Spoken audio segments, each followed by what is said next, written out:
श्रीविष्णु अष्टोत्तरशतनामस्तोत्रम् नमाम्यहं ऋषिकेशं केशवं मधुसूदनं सूदनं सर्वदैत्यानां नारायणमनामयं जयन्तं विजयं कृष्णं अनन्तं वामनं तथा विष्णुं विश्वेश्वरं पुण्यं विश्वात्मानं सुरार्चितम् अनघं त्वघहर्तारं नारसिंहं श्रियः प्रियं श्रीपतिं श्रीधरं श्रीदं श्रीनिवासं महोदयं श्रीरामं माधवं मोक्ष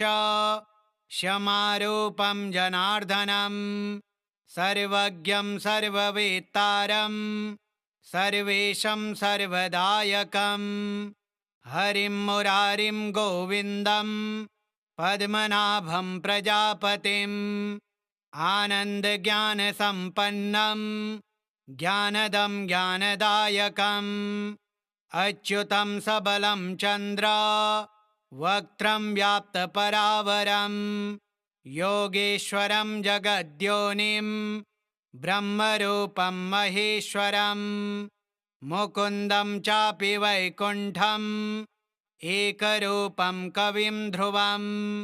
वासुदेवं महादेवं ब्रह्मण्यं ब्राह्मणप्रियं गोप्रियं गोहितं यज्ञं यज्ञाङ्गं यज्ञवर्धनं यज्ञस्यापि च भोक्तारं वेदवेदाङ्गपारगं वेदज्ञं वेदरूपं तं विद्यावासं सुरेश्वरं प्रत्यक्षं च महाहंसं शङ्खपाणिं पुरातनं पुष्करं पुष्कराक्षं च वराहं धरणीधरं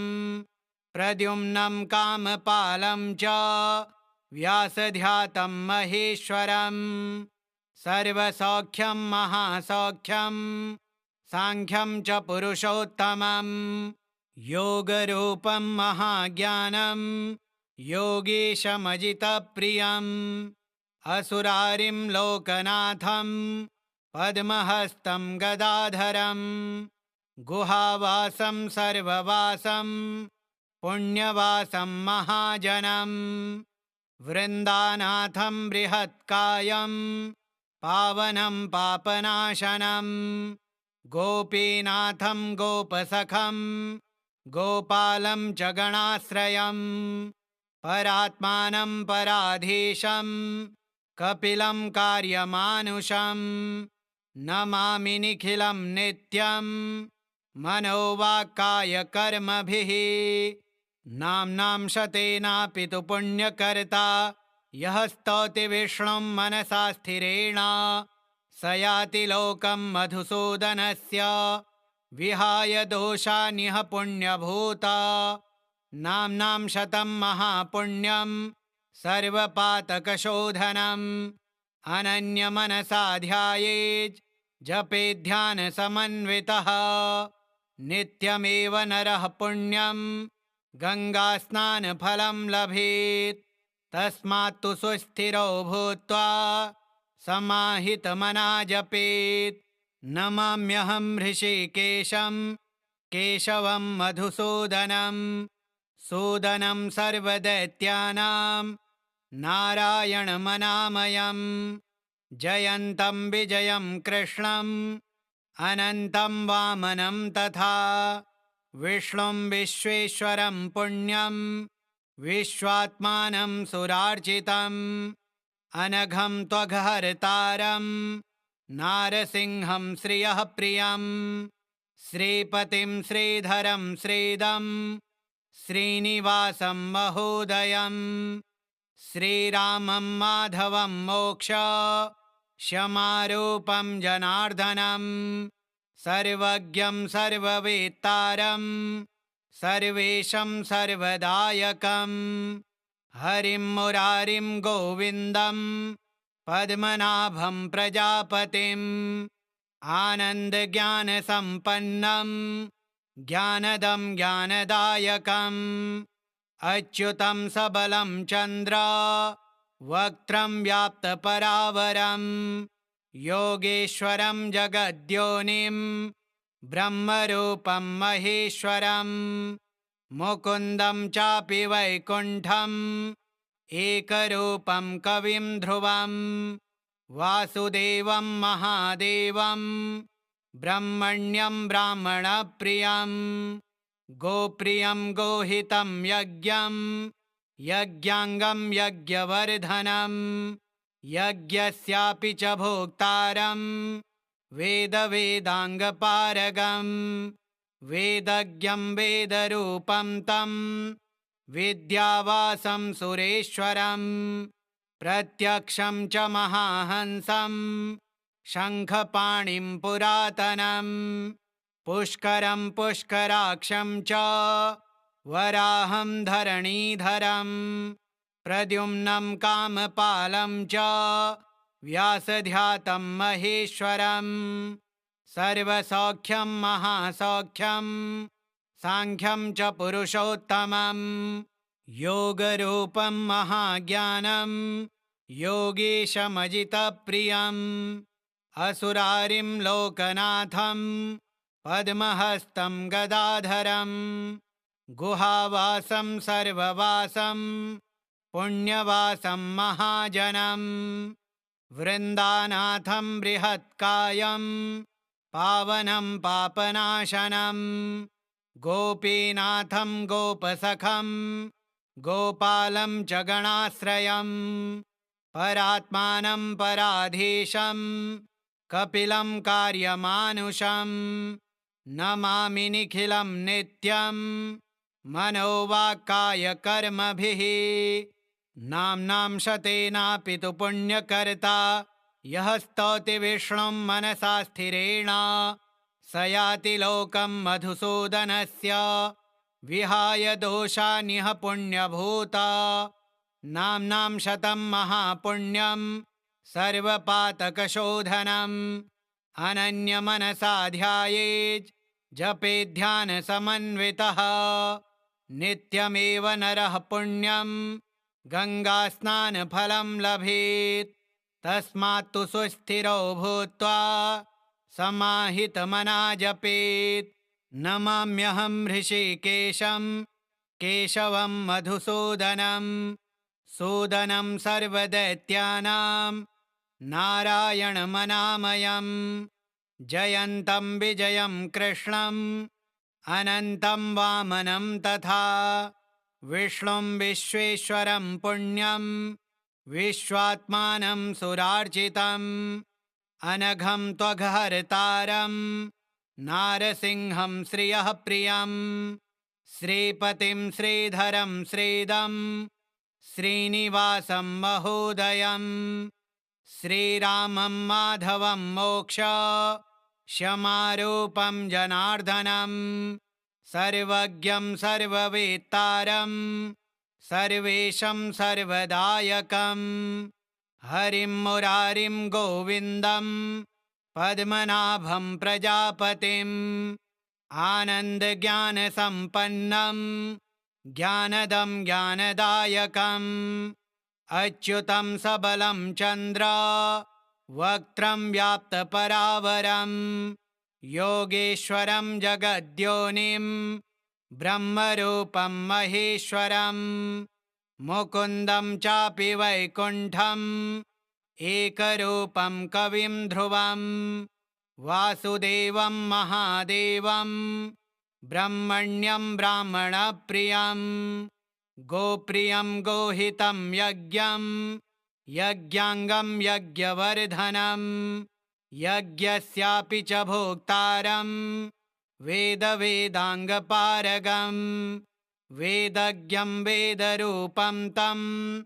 विद्यावासं सुरेश्वरं प्रत्यक्षं च महाहंसं शङ्खपाणिं पुरातनं पुष्करं पुष्कराक्षं च वराहं धरणीधरं प्रद्युम्नं कामपालं च व्यासध्यातं महेश्वरं सर्वसौख्यं महासौख्यं सांख्यं च पुरुषोत्तमं योगरूपं महाज्ञानं योगीशमजितप्रियम् असुरारिं लोकनाथं पद्महस्तं गदाधरं गुहावासं सर्ववासं पुण्यवासं महाजनं वृन्दानाथं बृहत्कायं पावनं पापनाशनं गोपीनाथं गोपसखं गोपालं च गणाश्रयं परात्मानं पराधीशं कपिलं कार्यमानुषं नमामि निखिलं नित्यं मनोवाक्कायकर्मभिः नाम्नां शतेनापि तु पुण्यकर्ता यः स्तौति विष्णुं मनसा स्थिरेण स याति लोकं मधुसूदनस्य विहाय दोषान्यः पुण्यभूता नाम्नां शतं महापुण्यं सर्वपातकशोधनम् अनन्यमनसा ध्यायेत् जपेत् ध्यानसमन्वितः नित्यमेव नरः पुण्यं गङ्गास्नानफलं लभेत् तस्मात् तु सुस्थिरो भूत्वा समाहितमना जपेत् नमाम्यहं ऋषिकेशं केशवं मधुसूदनं सूदनं सर्वदैत्यानां नारायणमनामयं जयन्तं विजयं कृष्णं अनन्तं वामनं तथा विष्णुं विश्वेश्वरं पुण्यं विश्वात्मानं सुरार्चितम् अनघं त्वघहर्तारं नारसिंहं श्रियः प्रियं श्रीपतिं श्रीधरं श्रीदं श्रीनिवासं महोदयं श्रीरामं माधवं मोक्ष क्षमारूपं जनार्दनं सर्वज्ञं सर्ववेत्तारं सर्वेशं सर्वदायकं हरिं मुरारिं गोविन्दं पद्मनाभं प्रजापतिम् आनन्दज्ञानसम्पन्नं ज्ञानदं ज्ञानदायकम् अच्युतं सबलं चन्द्र वक्त्रं व्याप्तपरावरं योगेश्वरं जगद्योनिं ब्रह्मरूपं महेश्वरं मुकुन्दं चापि वैकुण्ठम् एकरूपं कविं ध्रुवं वासुदेवं महादेवं ब्रह्मण्यं ब्राह्मणप्रियं गोप्रियं गोहितं यज्ञं यज्ञाङ्गं यज्ञवर्धनं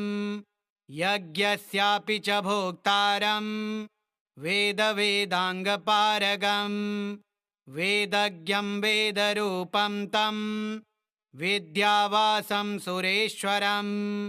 प्रत्यक्षं च महाहंसं शङ्खपाणिं पुरातनं पुष्करं पुष्कराक्षं च वराहं धरणीधरं प्रद्युम्नं कामपालं च व्यासध्यातं महेश्वरं सर्वसौख्यं महासौख्यं सांख्यं च पुरुषोत्तमं योगरूपं महाज्ञानं योगीशमजितप्रियम् असुरारिं लोकनाथं पद्महस्तं गदाधरं गुहावासं सर्ववासं पुण्यवासं महाजनं वृन्दानाथं बृहत्कायं पावनं पापनाशनं गोपीनाथं गोपसखं गोपालं च गणाश्रयं परात्मानं पराधीशं कपिलं कार्यमानुषं नमामि निखिलं नित्यं मनोवाक्कायकर्मभिः नाम्नां शतेनापि तु पुण्यकर्ता यः स्तौति विष्णुं मनसा स्थिरेण स याति लोकं मधुसूदनस्य विहाय दोषान्यः पुण्यभूता नाम्नां शतं महापुण्यं सर्वपातकशोधनम् अनन्यमनसा ध्यायेत् जपेध्यानसमन्वितः नित्यमेव नरः पुण्यं गङ्गास्नानफलं लभेत् तस्मात्तु सुस्थिरो भूत्वा समाहितमना जपेत् नमाम्यहं ऋषिकेशं केशवं मधुसूदनं सूदनं सर्वदैत्यानां नारायणमनामयम् जयन्तं विजयं कृष्णम् अनन्तं वामनं तथा विष्णुं विश्वेश्वरं पुण्यं विश्वात्मानं सुरार्चितम् अनघं त्वघहर्तारं नारसिंहं श्रियः प्रियं श्रीपतिं श्रीधरं श्रीदं श्रीनिवासं महोदयम् श्रीरामं माधवं मोक्ष क्षमारूपं जनार्दनं सर्वज्ञं सर्ववेत्तारं सर्वेशं सर्वदायकं हरिं मुरारिं गोविन्दं पद्मनाभं प्रजापतिम् आनन्दज्ञानसम्पन्नं ज्ञानदं ज्ञानदायकम् अच्युतं सबलं चन्द्र वक्त्रं व्याप्तपरावरं योगेश्वरं जगद्योनिं ब्रह्मरूपं महेश्वरं मुकुन्दं चापि वैकुण्ठम् एकरूपं कविं ध्रुवं वासुदेवं महादेवं ब्रह्मण्यं ब्राह्मणप्रियं गोप्रियं गोहितं यज्ञं यज्ञाङ्गं यज्ञवर्धनं यज्ञस्यापि च भोक्तारं वेदवेदाङ्गपारगं वेदज्ञं वेदरूपं तं विद्यावासं सुरेश्वरं प्रत्यक्षं च महाहंसं शङ्खपाणिं पुरातनं पुष्करं पुष्कराक्षं च वराहं धरणीधरं प्रद्युम्नं कामपालं च व्यासध्यातं महेश्वरं सर्वसौख्यं महासौख्यं साङ्ख्यं च पुरुषोत्तमं योगरूपं महाज्ञानं योगीशमजितप्रियम् असुरारिं लोकनाथं पद्महस्तं गदाधरं गुहावासं सर्ववासं पुण्यवासं महाजनं वृन्दानाथं बृहत्कायं पावनं पापनाशनं गोपीनाथं गोपसखं गोपालं च गणाश्रयं परात्मानं पराधीशं कपिलं कार्यमानुषं नमामि निखिलं नित्यं मनोवाक्कायकर्मभिः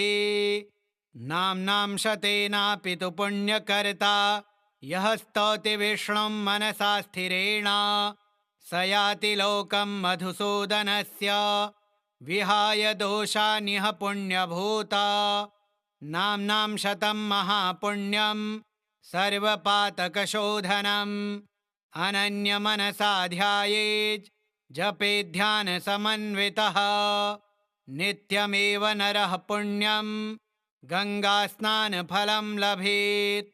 तस्मात्तु सुस्थिरो भूत्वा समाहितमना जपेत् नमाम्यहं ऋषिकेशं केशवं मधुसूदनं सूदनं सर्वदैत्यानां नारायणमनामयम् जयन्तं विजयं कृष्णम् अनन्तं वामनं तथा विष्णुं विश्वेश्वरं पुण्यं विश्वात्मानं सुरार्चितम् अनघं त्वघहर्तारं नारसिंहं श्रियः प्रियं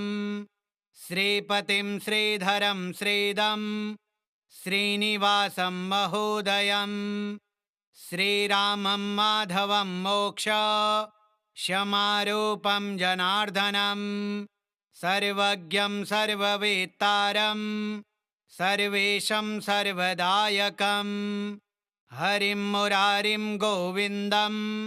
पद्मनाभं प्रजापतिम् आनन्दज्ञानसम्पन्नं ज्ञानदं ज्ञानदायकम् अच्युतं सबलं चन्द्र वक्त्रं व्याप्तपरावरम् योगेश्वरं जगद्योनिं ब्रह्मरूपं महेश्वरम् मुकुन्दं चापि वैकुण्ठम् एकरूपं कविं ध्रुवं वासुदेवं महादेवं ब्रह्मण्यं ब्राह्मणप्रियं गोप्रियं गोहितं यज्ञं यज्ञाङ्गं यज्ञवर्धनं यज्ञस्यापि च भोक्तारं वेदवेदाङ्गपारगं वेदज्ञं वेदरूपं तं विद्यावासं सुरेश्वरं प्रत्यक्षं च महाहंसं शङ्खपाणिं पुरातनं पुष्करं पुष्कराक्षं च वराहं धरणीधरं प्रद्युम्नं कामपालं च व्यासध्यातं महेश्वरं सर्वसौख्यं महासौख्यं सांख्यं च पुरुषोत्तमं योगरूपं महाज्ञानं योगीशमजितप्रियम् असुरारिं लोकनाथं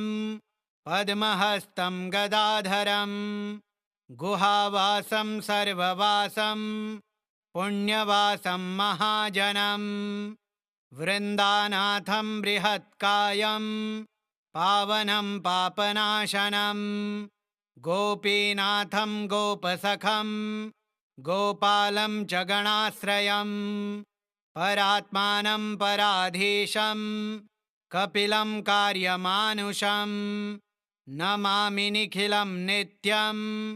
मनोवाक्कायकर्मभिः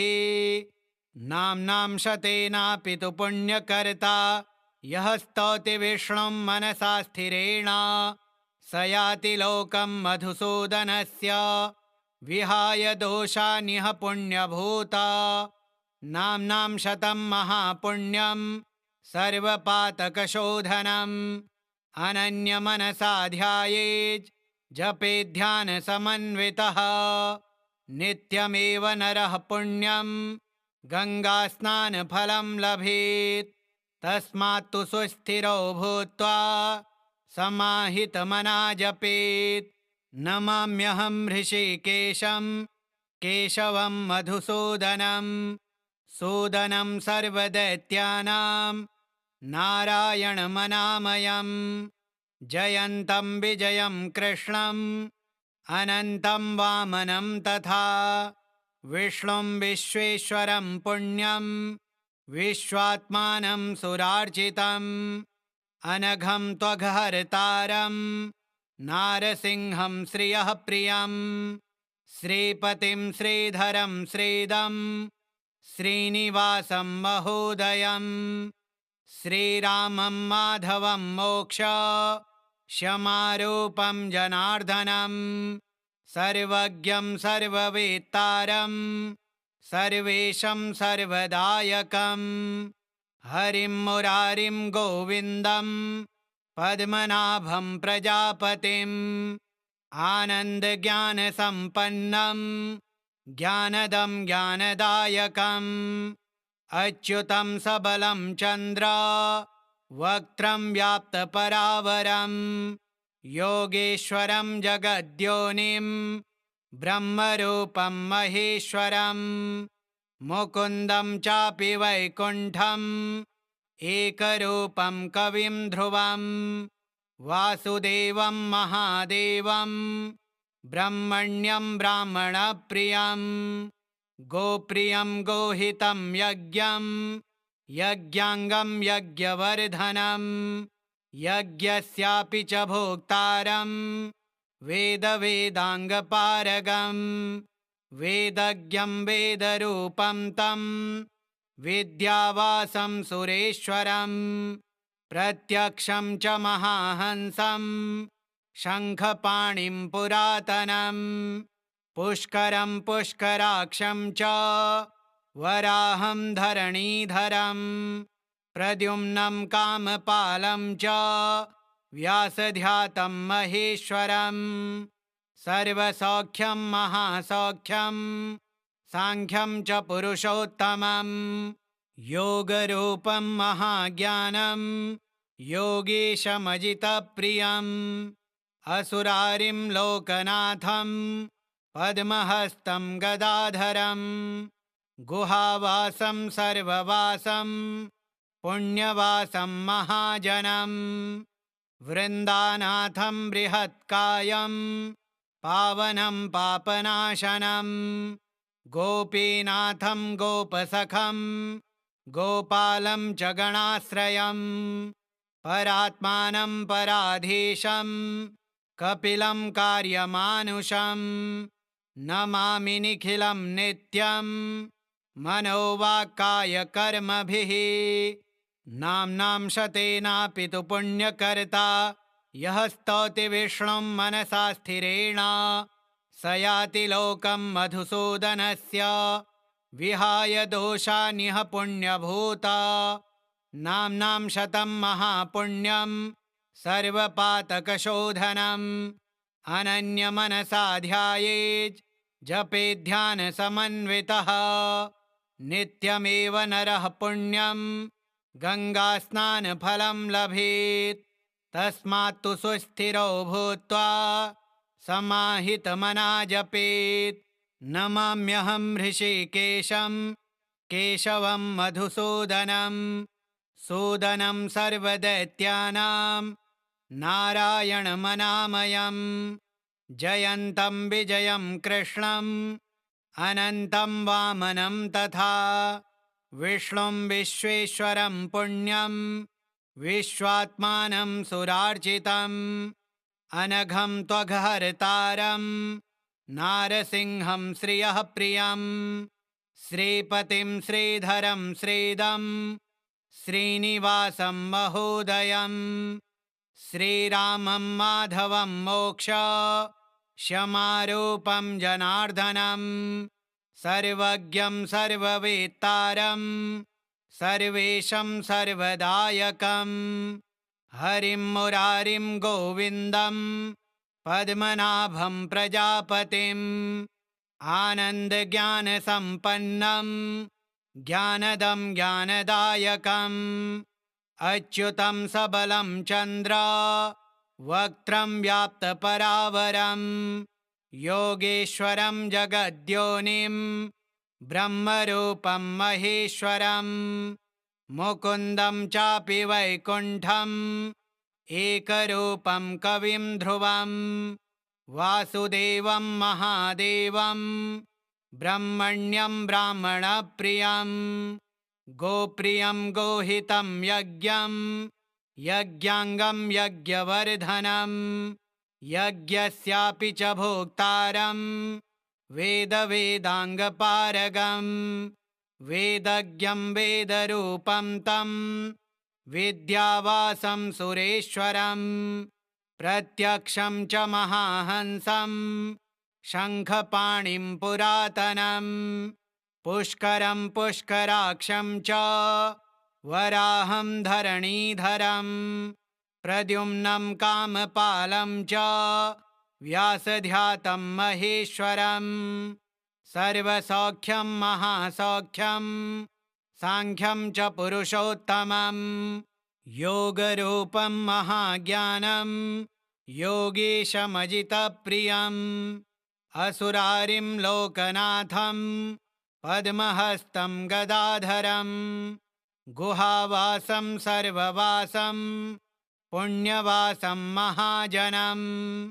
वृन्दानाथं बृहत्कायं पावनं पापनाशनं गोपीनाथं गोपसखं गोपालं च गणाश्रयं परात्मानं पराधीशं कपिलं कार्यमानुषं नमामि निखिलं नित्यं मनोवाक्कायकर्मभिः नाम्नां शतेनापि तु पुण्यकर्ता यः स्तौति विष्णुं मनसा स्थिरेण स याति लोकं मधुसूदनस्य विहाय दोषानिह पुण्यभूता नाम्नां शतं महापुण्यं सर्वपातकशोधनम् अनन्यमनसा ध्यायेत् जपेध्यानसमन्वितः नित्यमेव नरः पुण्यं गङ्गास्नानफलं लभेत् तस्मात्तु सुस्थिरो भूत्वा समाहितमना जपेत् नमाम्यहं ऋषिकेशं केशवं मधुसूदनं सूदनं सर्वदैत्यानां नारायणमनामयम् जयन्तं विजयं कृष्णम् अनन्तं वामनं तथा विष्णुं विश्वेश्वरं पुण्यं विश्वात्मानं सुरार्चितम् अनघं त्वघहर्तारं नारसिंहं श्रियः प्रियं श्रीपतिं श्रीधरं श्रीदं श्रीनिवासं महोदयम् श्रीरामं माधवं मोक्ष क्षमारूपं जनार्दनं सर्वज्ञं सर्ववेत्तारं सर्वेशं सर्वदायकं हरिं मुरारिं गोविन्दं पद्मनाभं प्रजापतिम् आनन्दज्ञानसम्पन्नं ज्ञानदं ज्ञानदायकम् अच्युतं सबलं चन्द्र वक्त्रं व्याप्तपरावरं योगेश्वरं जगद्योनिं ब्रह्मरूपं महेश्वरं मुकुन्दं चापि वैकुण्ठम् एकरूपं कविं ध्रुवं वासुदेवं महादेवं ब्रह्मण्यं ब्राह्मणप्रियं गोप्रियं गोहितं यज्ञं यज्ञाङ्गं यज्ञवर्धनं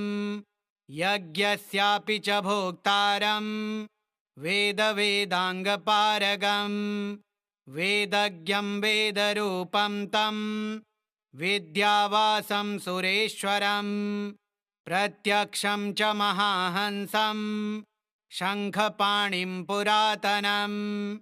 पुष्करं पुष्कराक्षं च वराहं धरणीधरं प्रद्युम्नं कामपालं च व्यासध्यातं महेश्वरं सर्वसौख्यं महासौख्यं साङ्ख्यं च पुरुषोत्तमं योगरूपं महाज्ञानं योगीशमजितप्रियम् असुरारिं लोकनाथं पद्महस्तं गदाधरं गुहावासं सर्ववासं पुण्यवासं महाजनं वृन्दानाथं बृहत्कायं पावनं पापनाशनं गोपीनाथं गोपसखं गोपालं च गणाश्रयं परात्मानं पराधीशं कपिलं कार्यमानुषं नमामि निखिलं नित्यं मनोवाक्कायकर्मभिः नाम्नां शतेनापि तु पुण्यकर्ता यः स्तौति विष्णुं मनसा स्थिरेण स याति लोकं मधुसूदनस्य विहाय दोषानिह पुण्यभूता नाम्नां शतं महापुण्यं सर्वपातकशोधनम् अनन्यमनसा ध्यायेत् जपेध्यानसमन्वितः नित्यमेव नरः पुण्यं गङ्गास्नानफलं लभेत् तस्मात्तु सुस्थिरो भूत्वा समाहितमना जपेत् नमाम्यहं ऋषिकेशं केशवं मधुसूदनं सूदनं सर्वदैत्यानां नारायणमनामयम् जयन्तं विजयं कृष्णम् अनन्तं वामनं तथा विष्णुं विश्वेश्वरं पुण्यं विश्वात्मानं सुरार्चितम् अनघं त्वघहर्तारं नारसिंहं श्रियः प्रियं श्रीपतिं श्रीधरं श्रीदं श्रीनिवासं महोदयम् श्रीरामं माधवं मोक्ष क्षमारूपं जनार्दनं सर्वज्ञं सर्ववेत्तारं सर्वेशं सर्वदायकं हरिं मुरारिं गोविन्दं पद्मनाभं प्रजापतिम् आनन्दज्ञानसम्पन्नं ज्ञानदं ज्ञानदायकम् अच्युतं सबलं चन्द्र वक्त्रं व्याप्तपरावरं योगेश्वरं जगद्योनिं ब्रह्मरूपं महेश्वरं मुकुन्दं चापि वैकुण्ठम् एकरूपं कविं ध्रुवं वासुदेवं महादेवं ब्रह्मण्यं ब्राह्मणप्रियं गोप्रियं गोहितं यज्ञं यज्ञाङ्गं यज्ञवर्धनं यज्ञस्यापि च भोक्तारं वेदवेदाङ्गपारगं वेदज्ञं वेदरूपं तं विद्यावासं सुरेश्वरं प्रत्यक्षं च महाहंसं शङ्खपाणिं पुरातनं पुष्करं पुष्कराक्षं च वराहं धरणीधरं प्रद्युम्नं कामपालं च व्यासध्यातं महेश्वरं सर्वसौख्यं महासौख्यं सांख्यं च पुरुषोत्तमं योगरूपं महाज्ञानं योगीशमजितप्रियम् असुरारिं लोकनाथं पद्महस्तं गदाधरं गुहावासं सर्ववासं पुण्यवासं महाजनं वृन्दानाथं बृहत्कायं पावनं पापनाशनं गोपीनाथं गोपसखं गोपालं च गणाश्रयं परात्मानं पराधीशं कपिलं कार्यमानुषं नमामि निखिलं नित्यं मनोवाक्कायकर्मभिः नाम्नां शतेनापि तु पुण्यकर्ता यः स्तौति विष्णुं मनसा स्थिरेण स याति लोकं मधुसूदनस्य विहाय दोषानिह पुण्यभूता नाम्नां शतं महापुण्यं सर्वपातकशोधनम् अनन्यमनसा ध्यायेत् जपेत् ध्यानसमन्वितः नित्यमेव नरः पुण्यं गङ्गास्नानफलं लभेत् तस्मात्तु सुस्थिरो भूत्वा समाहितमना जपेत् नमाम्यहं ऋषिकेशं केशवं मधुसूदनं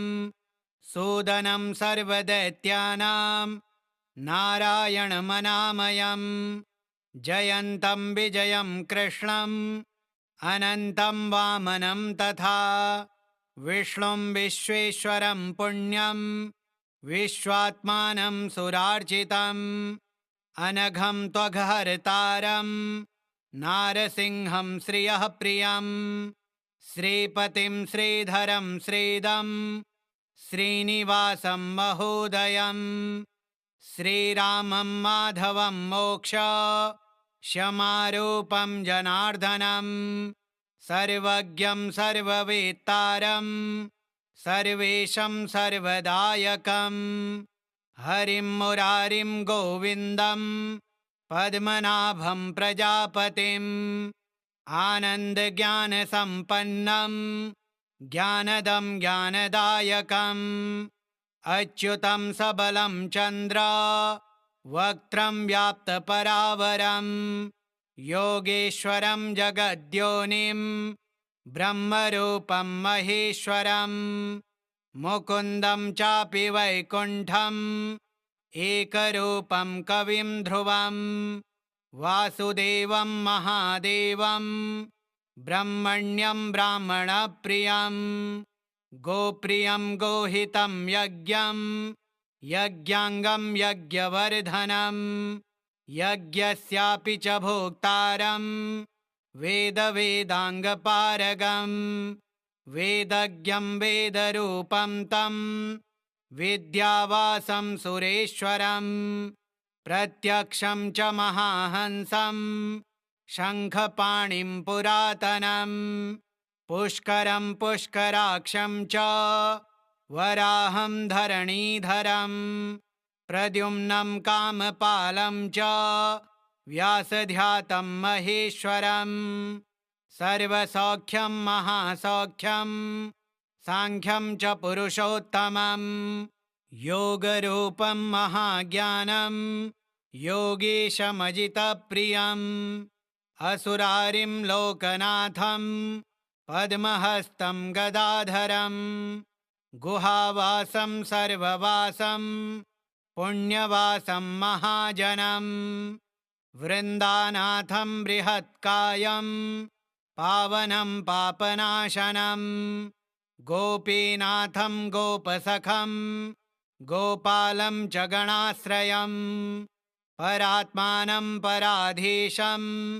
कपिलं कार्यमानुषं नमामि निखिलं नित्यं मनोवाक्कायकर्मभिः नाम्नां शतेनापि तु पुण्यकर्ता यः स्तौति विष्णुं मनसा स्थिरेण स याति लोकं मधुसूदनस्य विहाय दोषान्यः पुण्यभूता नाम्नां शतं महापुण्यं सर्वपातकशोधनम् अनन्यमनसा ध्यायेत् जपेध्यानसमन्वितः नित्यमेव नरः पुण्यं गङ्गास्नानफलं लभेत् तस्मात्तु सुस्थिरो भूत्वा समाहितमना जपेत् श्रीविष्णवष्टोत्तरशतनामस्तोत्रम् श्रीविष्णोर्पणमस्तु।